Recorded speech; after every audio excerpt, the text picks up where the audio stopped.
Околу 20 на општини на локалните избори најверојатно уште во првиот круг ќе добијат градоначалник, бидејќи трката кај нив ќе биде со само двајца кандидати. Такви се Врапчиште, Желино, Крива Паланка, Теарце, Маврово и Ростуша, Градско, Зрновци. Според изборниот законник, градоначалник во прв круг се станува со 1/3 излезност од гласачите, но и 50 плюс 1% од гласовите да бидат во корист на еден кандидат. Во овие 1/3 влегуваат и неважечките ливчиња, кои од една страна помагаат во легалитетот, но од друга страна го манифестираат незадоволството на гласачите од она што им е понудено, анализираат дел од аналитичарите кои телевизија 24 ги контактираше.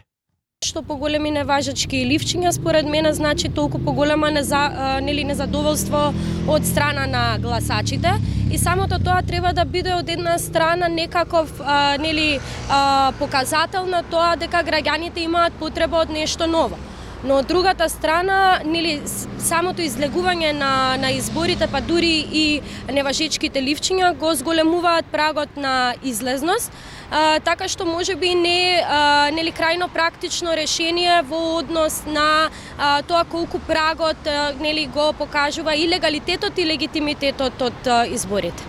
Дел од аналитичарите укажуваат и на тоа дека се поголемо и незадоволството на гласачите, а во неодамнешно гостување на телевизија 24 аналитичарот Джелал Незири укажува дека ако револтот и незадоволството на овие граѓани прерасне во бојкот на изборниот процес, тоа може да биде уште поголем проблем кој како може да влијае во легитимитетот на изборот. Многу проблеми кои што ги прават гласачите да бидат незадоволни и од актуелните политички партии.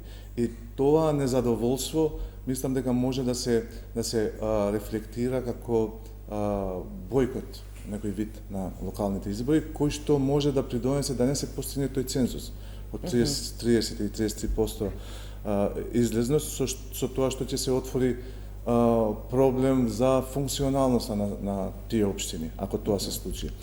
Сепак, наспроти овие 22 општини, во кои трката се води меѓу само двајца кандидати за градоначалници, имаме и општини со многу повеќе. Покрај трката за главниот град, која ќе ја водат 16 кандидати, тука се и Струга и Прилеп со по 9, Битола и Шутово Ризари со по 8 кандидати. Општини во кои се очекува интересна трка, покрај главниот град секако се и Тетово, таму има 6 кандидати за градоначалници, Гостивар со 4, Чаир кој ќе биде мегдан каде дуи вреди, ќе ги измерат партиските сили, од што ќе зависи и днината на самите партии и нивните лидери. Покрај овие две партии свој кандидат, таму има и Работничката партија. Во овие општини пак доминантна е кандидатурата на партиите од албанскиот политички блок. Интересен податок е и тоа што споредбено со претходните избори од 2021 година на овие локални избори имаме и околу 30.000 избирачи повеќе кои заминале да работат во странство. Далеку сме и од прагот од 40% за жени кандидатки за градоначалници кој оваа година е 10,4%, нешто подобро од претходните локални избори кога бил само 8%.